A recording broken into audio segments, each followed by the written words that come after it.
सर्वेश्वर दयाल सक्सेना। कविता का नाम है दिवंगत पिता के नाम।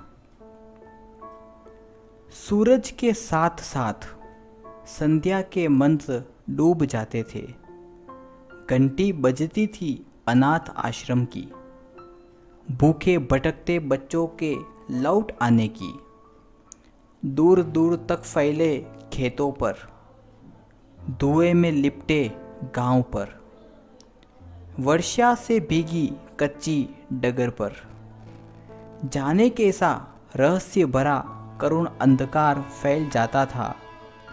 और ऐसे में आवाज़ आती थी पिता तुम्हारे पुकारने की। मेरा नाम उस अंधियारे में बज उठता था तुम्हारे स्वरों में। मैं अब भी हूँ, अब भी है यह रोता हुआ अंधकार चारों ओर, लेकिन कहाँ है तुम्हारी आवाज़ जो मेरा नाम भरकर इसे अविकल स्वरों में बजा दे। धक्का देकर किसी को आगे जाना पाप है, अतः तुम भीड़ से अलग हो गए। महत्वाकांक्षा ही सब दुखों का मूल है, इसलिए तुम जहाँ थे वहीं बैठ गए। संतोष परम धन है मानकर तुमने सब कुछ लुट जाने दिया। पिता, इन मूल्यों ने तो तुम्हें अनाथ, निराश्रित और विपन्न ही बनाया। तुमसे नहीं मुझसे कहती है मृत्यु के समय तुम्हारे निस्तेज मुख पर पड़ी यह क्रूर दारुण छाया।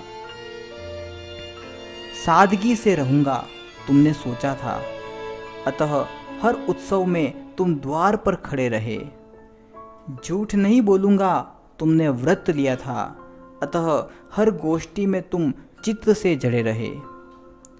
तुमने जितना ही अपने को अर्थ दिया, उतना ही दूसरों ने तुम्हें अर्थहीन समझा।